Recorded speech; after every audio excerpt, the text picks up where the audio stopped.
And we're live. Welcome, everybody, here to the Lakers Lounge podcast. I'm Anthony Irwin, joined on this fine, a Tuesday night by Raj Chapalu. I am Anthony Irwin, Lakers insider for Lakers Daily, joined by Raj Chapalu.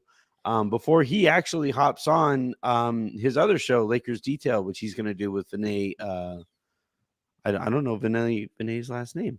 Kilowalla, Vinay K. Yeah. Because I didn't figure it was Killam. That'd be a pretty cool last name, to be honest. Yeah. So check out that after Raj and I wrap up. Today on the show, we're going to be talking about and I'm going to let Raj do a lot of talking. You guys can kind of hear my voice. I made my Real GM radio debut today.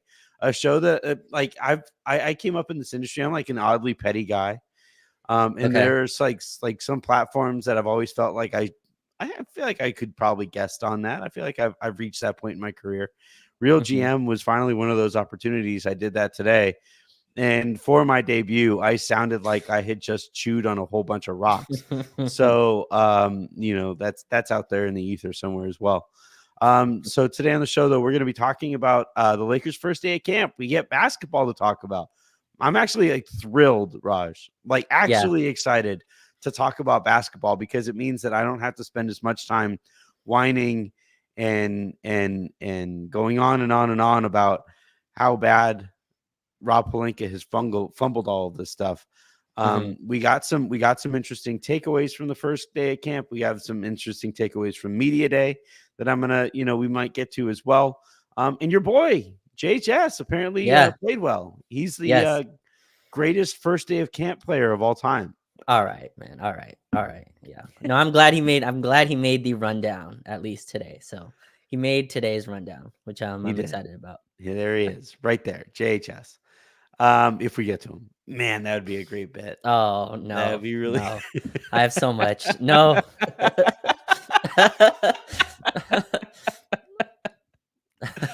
Oh man, that would be a really, really, really good bit. We'll see if I can get to it. All right, so a quick reminder for those of you who are new here as we head into the season. The show is kind of growing. It obviously stalled out a little bit in the off season, which is kind of what you anticipate. We might have some really cool news about the show here pretty soon, so keep an eye out for that. But please do hit that subscribe button. If you're here on YouTube, hit that like button as well. Consider it a free cover, for being able to sit down and listen to me and Raj talk about basketball. And then if you guys are watching on Twitter, head on over to youtube.com/@LakersLounge is where you can catch the show live. I've been saying it all off season, and I think I might actually, follow through on this. And I might just make these YouTube exclusives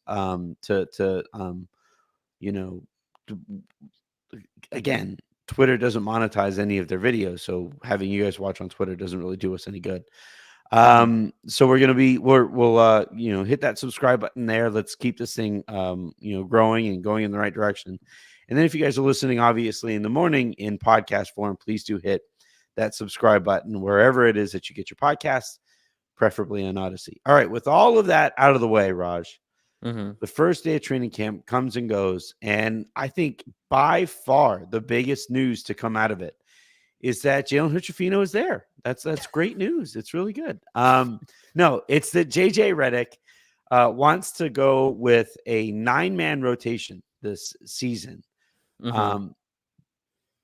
It is a good thought in theory, I think. Sure. But it's a long season. And I'd be a little concerned about taxing guys, especially seeing as one of the guys who will be playing most of those minutes is going to be 40 years old. But what did you think of JJ Redick saying he would like to go with a 9-man rotation? I think that's great. I think for him to have a plan of having 9 guys in a hierarchy of who he would like to play, I think that's a great idea.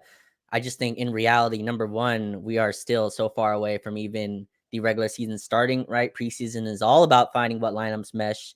It's all about looking as a coaching staff and seeing what you want to run and who can run it correctly. And then to me, JJ is going to have to rely on who's healthy. two of his guys who are mainstays in the rotation are Christian Wood and Jared Vanderbilt, who won't be available most likely for the start of the regular season. So that takes away 2 of your 9 already. So to me, the 9-man rotation is heavily reliant, Anthony, on who's healthy anyway. But it's good. I'm glad. Like I get feeding this information out on the first day of media day, right? First day of media day to me is all, or excuse me, first day of practice is always like that first day of school. Everyone has an A, right? You all start with an A plus, and then from there you drop down from there. No one starts at a D and goes like, yeah, that dude looked terrible, but I'm hoping he looks better as practice goes on. That's not how it works, right? Everybody looks great. Anthony Brown, I would say, probably looked pretty bad first day. I will live on this hill. No one remembers this but me. But first summer league game, it was Anthony Brown next to Lonzo, all those dudes. He hit the first shot of that summer league, dribble, pull up, jump shot, and that jumper looked beautiful. Obviously, we know what happened with Anthony Brown. But anyway, like, yeah, everyone starts at the top with A's and they drop down from there. So I understand JJ going with that. It's going to be tough for him to kind of keep a 9-man rotation strictly. And plus, you have young guys. That's the whole point of them, right? Where does Dalton fit into that? Where does my guy JHS fit into that? Where does Cam Reddish, who's also out, right? That's another guy that, isn't healthy. It's a great throwback. Derek Character, I think, Derek sucked Character, from right. day one. He was. I was really pulling for Derek Character because he went to UTEP, right? I'm an El Paso dude. Yeah. And I was really pulling for Derek Character, and he was terrible right from the get. He was really bad. Did he start the offensive big kind of draft for us where we just keep trying to find the correct Derek Character? Because that dude could score. He just was not in shape at all, ever, I think. But yeah, that's where I'm at with the 9-man rotation. It's great that JJ's starting with that. It's going to be relied on who's healthy, really. You just never have your full man rotation in the NBA, your full 15-man rotation. People are going to be in and out. So that's how I saw that. But it's a great first day quote for sure to say I'm going with 9 guys. Everyone else, get ready to be glued on the bench. Which, I don't see that happening. Yeah, we could go through the kinds of guys who would be on the outside looking in at that 9-man rotation, namely Dalton Connect. Ooh. And I think Rob Pelinka would probably have something to say about that. Dalton is supposed to be one of his main wins his only, frankly, win of this offseason. If Dalton doesn't play on day one because he doesn't make this 9-man rotation, I would imagine JJ gets a note. Just, hey, what'd you think about wait, hold on. Was Dalton okay in warm-ups? What happened? Anthony, JJ Redick called Dalton Connect in the 1% of shooters. That guy can't play on our team. That guy's not making our 9-man rotation. He already called him in the 1% of shooters in the league. 1%. Raj, all right, go. All right, fine. We'll do the number crunch. Okay. We have the starting 5 already. You have Austin, D'Lo, Rui, LeBron, and AD. That's the 5. Okay. Max Christie is, I think, going to be 6. One of the first guys coming off of the bench. Sure. We won't. Do you want to do this with or without Jared Vanderbilt? Let's do it without Jared Vanderbilt. Let's open up. Yeah, because it makes it a lot fucking. It makes it impossible. I'm not buying into a 9-man rotation. I don't buy that theory at all. So I'm throwing that out, but we can do this. Let's do this. So you. I'm just saying though that all right. So let's roll with this 9-man rotation. The concept of it being a 9-man rotation. We're at 6 so far. Okay. Gabe Vincent is going to be there at 7. Okay. We need a big. You're going to need a big. It's going to be Jackson Hayes at the beginning. Right. That's 8. Yeah. Okay. All right. Who's left? You already got Gabe. Christian you Wood is Cam out. Reddish. Cam is hurt. I'll take him out for now. I'll remove him for now. Okay. So then if we don't count Vanderbilt and we don't count Gabe, Dalton Connect is the 9th man in that rotation. Okay. So it's a battle between Dalton and Gabe Vincent for the 9th spot. Well, no. As it stands right now, they're both in. But as guys hopefully get healthy, that's when that numbers crunch comes up. Okay. I think, frankly, it's why most teams roll with 10-man rotations. Yeah. You know,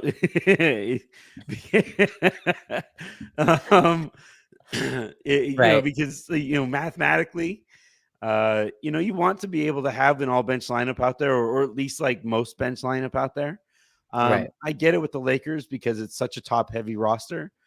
But it's just that's a lot of minutes on a lot of guys if you go into it thinking that you're only going to play 9 guys. And again, like this is the kind of thing that I had Tim on the show yesterday. We talked about the concerns about JJ Redick's inexperience. This is a very inexperienced quote. To be it's also very experienced to go into it and say that like this is my starting 5. I Yeah. get the transparency. I get that it's kind of low hanging fruit because Jared Vanderbilt is hurt. Right. But like the thought that like you would go into it with these like, and I think he will be more flexible as he has more experience. But going into it saying that he wants to have a 9-man rotation, it just doesn't seem very feasible with this Yeah. team. It really doesn't. Yeah, history of this team shows that you're just going to be without some player, and you hope that it's not LeBron and AD, right? But even like rotation pieces, or you look at any team around the league, just no team has their full complement of guys. There's an injury here, a player that they're being careful with is out. That's just how the NBA goes. The regular season, the whole point of having a full roster, and you hopefully have a bunch of playable guys, right? Lakers already are kind of, I joke about JHS, but like 4 people on their roster that people probably believe are not in the rotation anyway. That kind of crunches your rotation already into already be like, yeah, I have 9 guys and I'm going to play. I don't think that's feasible. I don't think that's realistic. But I understand from JJ's perspective being like, okay, these are the 9 guys I start with. Everyone else fill in around that, which makes sense when you go from a money perspective, right? What these guys are making. You just listed out those 9 guys. All those guys are in the top of the salary on the team, right? I think that makes sense. That's usually how teams kind of adjust their rotation to start. But yeah, I'm not buying that it's a 9-man rotation at all. I think Dalton's going to have a fair shot at the rotation. I think he's going to see who's playing well, who's hot that night, right? There's going to be a lot of kind of factors that goes into the rotation, and we're so early for that, Anthony. We haven't even seen one play being run yet and to like already say like, yeah, these are the 9 guys I'm having in my rotation. I don't buy that. I don't buy that right now. Malcolm makes another good point here, saying that he hopes it's a play to make to provide some urgency. Sure. I kind of see that too, but it's also like most NBA players are going to see through that. They've been doing this long enough that they'd be like, "All right, coach, 9." You know how many 9-man rotations on during an 82 game season JJ Redick was a part of? Zero. No. Zero. Like he was Okay. never like I don't think he ever played for Tibbs, right? No. Tibbs is probably the only guy who's like psycho enough to go with a 9-man rotation. Mm-hmm. Like maybe Doc would have because Doc is kind of an old school coach. Yeah, I could see Maybe, that. but even there, like I do think that you would have, a couple of the guys who you kind of fill it out or feel it out just to see, how things are looking there for them in that game. And then you kind of, go back to your typical core. There were probably very, very few teams that JJ was on, where he played in a 9-man rotation. And I just, I think most, but even if he's doing this to get guys to compete in camp, Yeah. guys are going to they're going to compete anyway. Like they're You hope. outside of Yeah. those first 5 guys, all of these spots are up for grabs. Right. Yeah. And so again, like I think JJ can have this like as a goal for him. I think health permitting will like decide what players are available. I would love to know what Boston runs more than 9-man rotation, right? JJ has talked about how a lot of his coaching principles are really aligned with Missoula in Boston. I'd love to know kind of their rotation and if they go I think they even went 9-10 deep, like in the NBA finals, if I had that correct. So doesn't really match that either. I don't know where he's getting that. Maybe he just sees this roster and there's like 9 NBA guys on it, and he's like, "That's That was my takeaway. That was my immediate thought. Like I was looking at it like, well, Cam not really an NBA guy. Bronny not really an NBA guy. Maxwell not really an NBA guy right now. Mhm. Hayes, in and out. Oh man, Like, no, I look, there are going to be some things that JJ Redick is going to say and do. Like hell, I remember this. Raj, have you ever coached? no, mm-mm. All right. Well, when I was, my first like bigger time coaching gig, I coached like JV, and then I was an assistant on varsity with some high school at my old high school for a couple of years. and then took over as head coach of the girls team at that same school. And the first day of summer camp, I'm all pumped up. Like I'm just, I'm all ready to go. I have all of these like visions of grandeur that I'm gonna be like, I'm gonna like rethink, get everybody to rethink how we do coaching in high school, in the high school ranks. Because I was also like close enough to having played in high school to like have a whole bunch of notes on how coaches should actually do this stuff. Right. So my first day of summer camp running this girls program, I say, we're going to focus on defense. We're going to focus on defense. We're going to we're going to be the toughest, hardest working, the whole like culture thing that the Miami all Heat the have, right? cliches. Yeah. All of the cliches. And so like I start by taking them through this drill, and it was like this slide drill. So, you slap the floor, because it was back in the day when that was unironically a cool thing to do. So you slap the floor, do it as loud as you possibly could, and then you slide, up one way or whatever. And then when you hit the opposite baseline, you go and you close out at the free throw line. You close out at the half court line, and you close out at the opposite free throw line. You close out at the baseline, and then you sprint baseline to baseline, right? The drill. And then once you sprint baseline, you sprint from the one baseline or whatever, and then you're supposed to finish in the opposite corner of the court. And it's just like, if you're in shape, it's not a big deal. Back then I was in like okay shape. I was still like, playing basketball and stuff. So I figured I'd be okay. But it's a different thing when you're in shape enough to execute the drill, and then also, execute the drill and then speak to an entire gym worth of people. So like I go through this whole drill, and I'm like, so that's how you do it. We're going to be such a well-conditioned team. And I'm just like, I'm like dying. I'm like, you guys got this. I need water. And like, my the guy who I was coaching under when I was on the guy side of things, a guy named Mark, he stuck around to watch a little bit of it, and he's watching this all play out, and he watches me go to get some water, and I just hear him guffawing in the back corner, because he had been doing it for like 35 years. And he's like, this dumb young mother bleeper, and like Redick's quote today kind of really reminded me of that, or his quotes so far, right? Of like, here's our starting five. We're gonna have a 9-man rotation, and this is how we're gonna do this, and this is how we're gonna do that. Like some of that stuff is gonna wear off with time.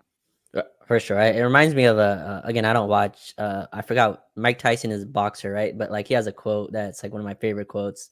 It's like, everyone's got a plan until they get punched in the face. Right? Yeah. Like, and I hear a lot of that in JJ stuff, and I understand the excitement as well, and the stories that are coming out. But JJ's like, we're gonna have everything structured, everything's controlled, everything we do on the court is gonna be planned and detail oriented. And like, yeah, it's all great until like the first 11-0 run by the other team. You're like, damn it, that didn't work. You know what I mean? So yeah. Or like Jackson Hayes gets into foul trouble, and he's like, shit, I only have 2 guys to use. So one of my traditions, Anthony, was I always go to the first preseason game, and this year it's in Palm Springs, so I'll see if I want to make that drive out there. But like, so it was the first Ham coaching year, right? And obviously they bring Russ back. We're playing the Kings, and so obviously Darvin, like, this is his first coaching job, right? And this is the first preseason game, and so we go up like 11-2, right? Russ gets a drive-in layup, and I'm like pretty close, and Darvin's like we just won the title. Like, he's like chest pumping people, extremely excited. We're up 11-2 on the Kings preseason. And then the Kings go on like a 34-5 run. Like we're down 20 at the end of the first quarter already. And like the emotion from Darvin's face, like, oh, this is not going to be as easy as I thought. You could just see like all that excitement and hype just went away in the first preseason game. I just like, I'm interested to see JJ on Friday, because this is all fun. This is all cool until like that first run comes. You're like, oh, scrap all that. Like, we're not doing any of this. LeBron, what do we do? No, I'm pulling for him obviously, and he's going to figure some of this stuff out Yeah. just by way of experience. But the 9-man rotation and some of the quotes to this point have been abjectly funny. The next thing that we talked about here in Stephen W. With this comment, the offensive rebounding plan is great until we get run off the floor again. So it's kind of interesting here because Darvin basically told the guys to stop trying to get offensive rebounds so that they could get back on defense. Right. And that wound up backfiring because they just Didn't do kind of either. lollygagged. Like they just like, and I kind of think like, all right, so I have 2 points to make on this. So one, if as a culture, you become accustomed to giving teams an inch, right? They're going to take the mile, because you're going to play a team that is the opposite end of that spectrum, and so like if you're, because in terms of just personnel, they don't have a whole bunch of high energy guys who are going to dive through brick walls to go get you a loose ball. That's not something that they have a whole bunch of. And so for Darvin to kind of compound that issue by telling them, well, just get back on defense. That's going to like it led to like even lazier tendencies from an already kind of soft team. I know that you kind of flinch at the usage of soft. I'm sorry. And then the second point here is that actually I think by crashing the offensive glass, specifically from the corners, because if you're standing in the corner, you're probably not going to impact the transition, the opposite end transition play. So if you're standing there in the corner on the weak side corner and you crash, and the team that you're playing against knows that you're going to crash, they are going to have to send you an offensive rebounder or a defensive rebounder or somebody putting a body on you so that so that they can, obviously not give up the offensive rebound.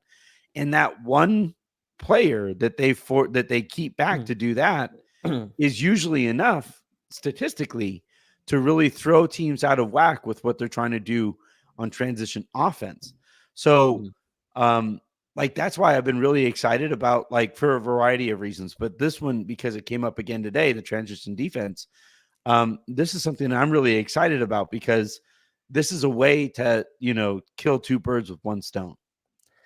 I feel like, so number one, I've seen, obviously I've heard JJ talk about this, and I've seen this be something used against Darvin a lot. Like you just made this point here as well. Darvin told them to get back because their transition defense was terrible.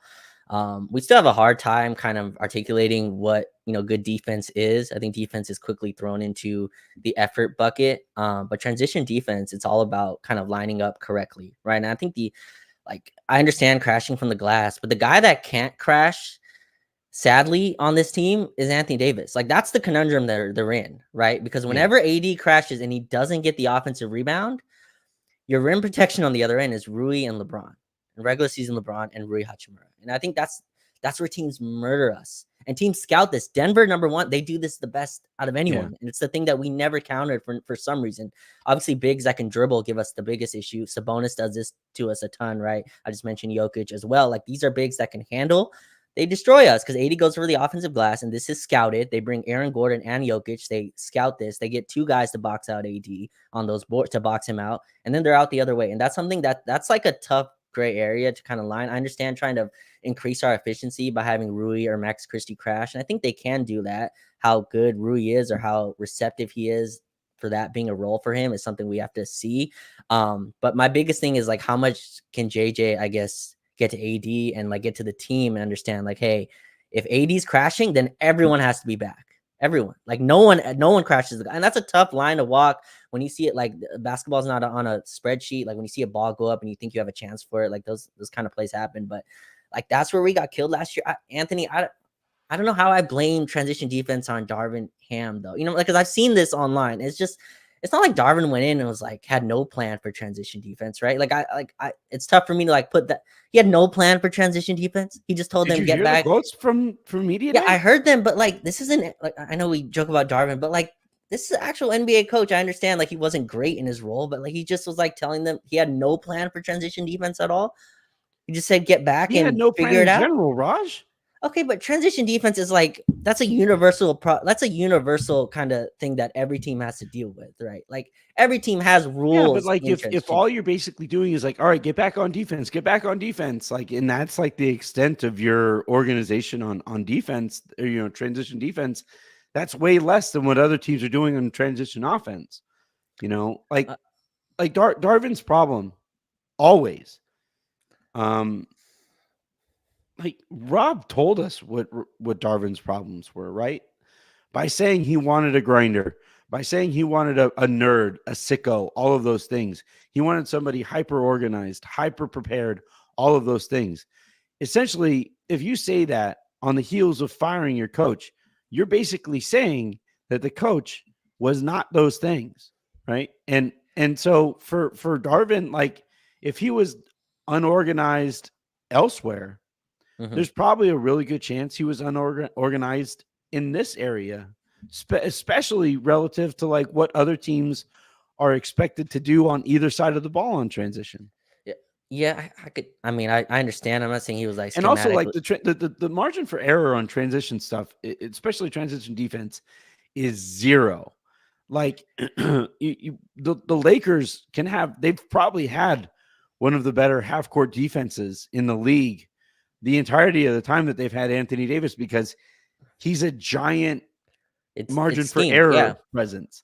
But in transition, like if he is just a step slow, if the backside guy is a step slow, or if the guy who does get back, if the second guy sinks in just a little too far, oh, there's a trailer 3-pointer, a wide open trail 3-pointer.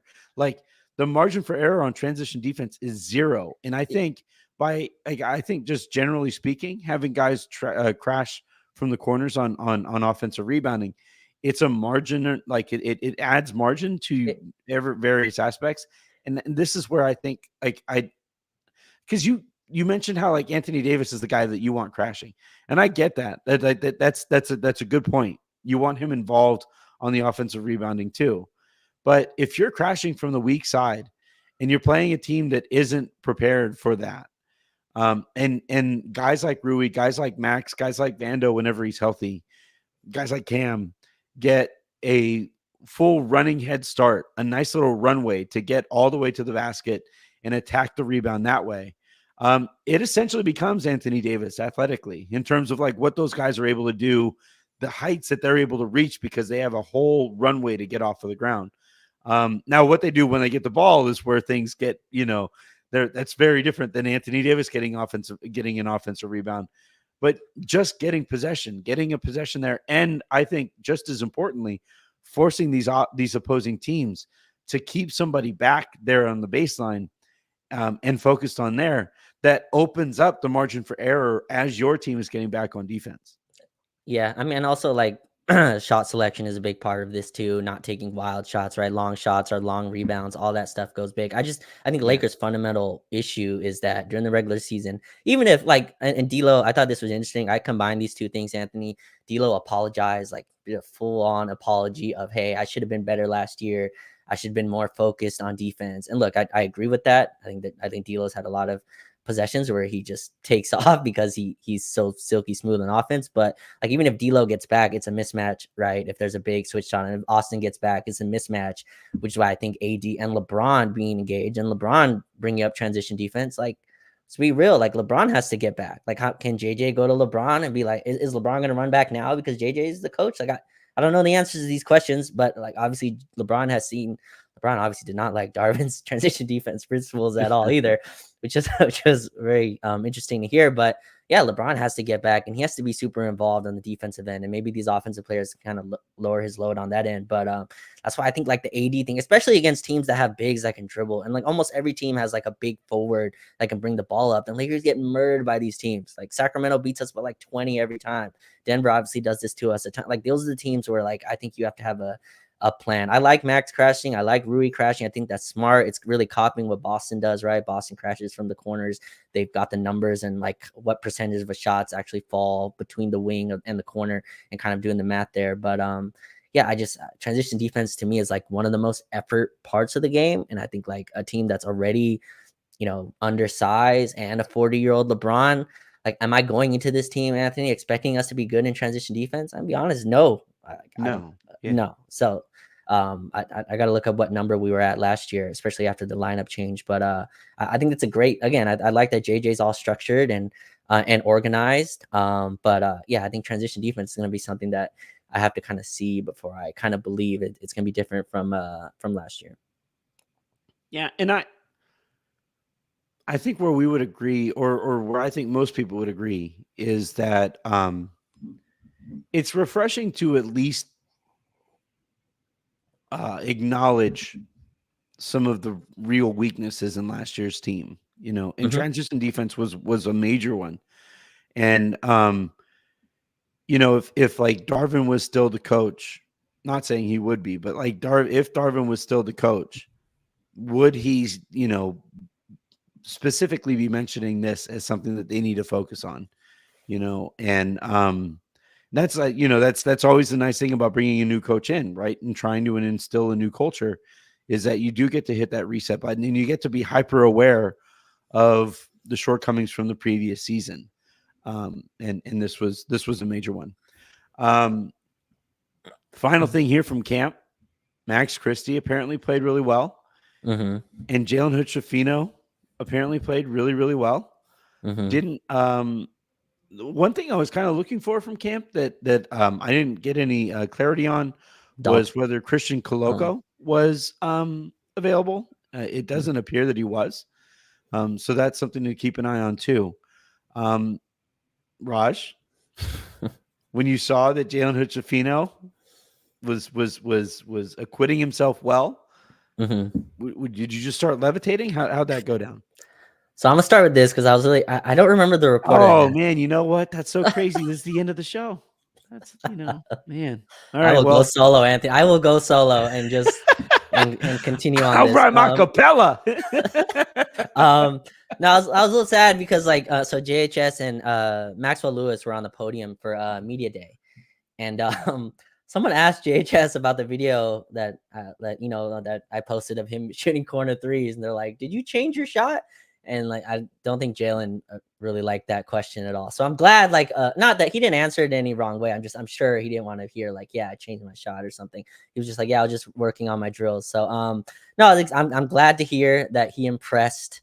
He did impress last year as well on the first day of camp. So, I don't know how much that means. I remember we joked about if JHS is impressing, then like who's not impressing, like who's guarding him. But no, at least this is what you want to hear from the first day. He's healthy. I'm glad him and Max as well. LeBron brought up Max Christie's name, but yeah, I'm hopeful for Jalen.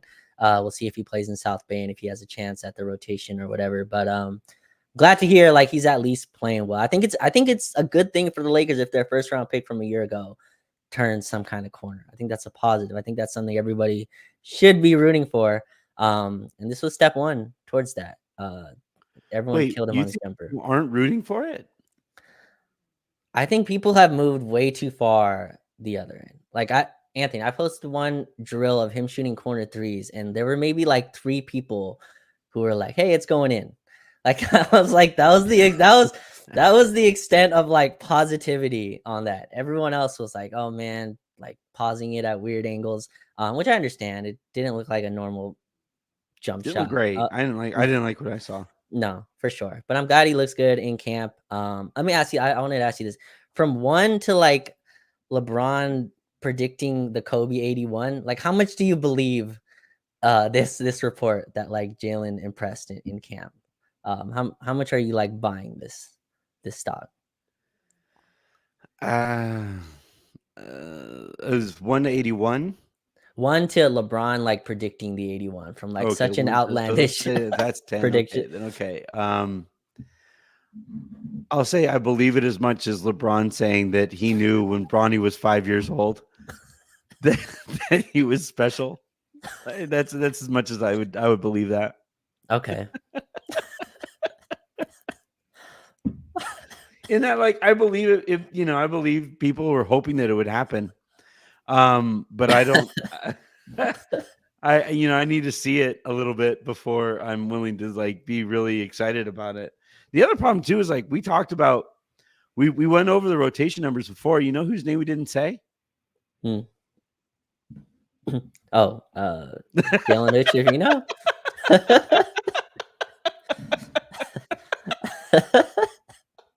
Hey, we're extending this rotation. We are extending this rotation. 9 is too short. There's too much talent on this roster. There's too much talent. There's too much talent on this roster. You got to extend the rotation.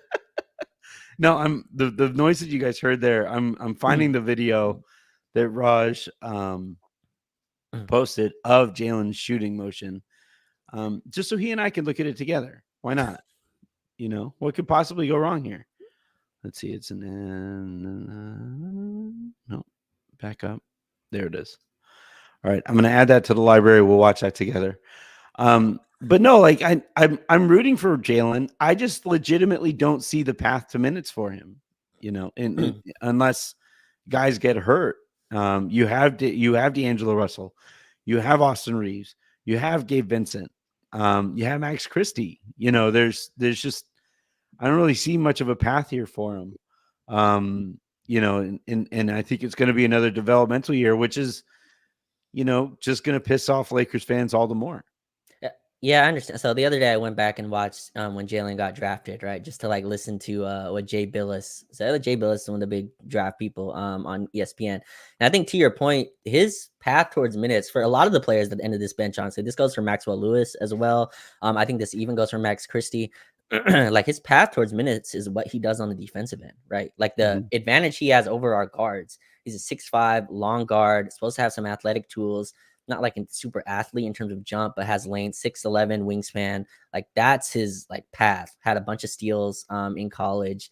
I believe he was the Big Ten Freshman of the Year. So like he does have like accolades on his kind of belt. But I think it's defense is how he gets on the court. The offense, whatever. Like people laugh at the corner threes, but I mean like if you want JHS to be your offensive player, like I don't think that's what you're getting, especially an off-ball offensive player. I don't think that's what you're getting this year. But his path towards minutes is on the defensive end. Can you guard? Can you at least guard your position? Like, and that's the path that he should be looking towards for minutes.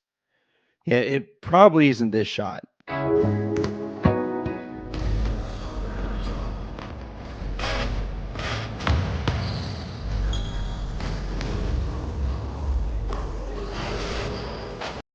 It is going in, yeah, which I'll give him credit for that. like 13 in a row, I think. In that video, yeah, I didn't count. Okay. You stayed there and counted? I've watched it a few times. I mean, you just that's good. 13. I mean, it does go to show how good these guys are. Like, I think the most threes I ever made in a row was like around 15 or so. And like I was like a pretty good shooter by like high school, like nobody standards. The fact that this dude just like casually rips off 13 as like people online are wondering about his shot and the rotation of his hips and like the placement of his feet and all of that stuff. People who haven't hit like 2 jumpers in their life, like, oh my God, get him out of here. It's like swish. Yeah, like it's just you look at like basically any NBA player, and they probably have like a video of them making at least like 10 3-pointers in a row. And we're talking about like centers, Dwight Howard, those guys. So yeah, they're just insanely good. They're crazy good at basketball. I think that is going to do it for this episode. While I still have a little bit of voice left, Fun show today. We have another fun one tomorrow. As I have a guest who I need to, figure out like time on and stuff. So keep an eye out for that. And then keep an eye out for Raj's show here in a second with Vinay on Lakers Detailed, where you guys, I would imagine, are going to be talking about some of this stuff too. So, Raj, where can people find that? Yeah, it'll be on Twitter, and then also on the Lakers Detailed YouTube page. So you can find that 8:30 p.m. So in like an hour and a half, if I did my time right. Just enough time to make and eat some dinner. Yes. Perfect. All right, everybody, have a great rest of your day. Make somebody else's. Hit that subscribe button. Tell your friends that you love the show. Tell your enemies that you hate it. And I will talk to you again tomorrow.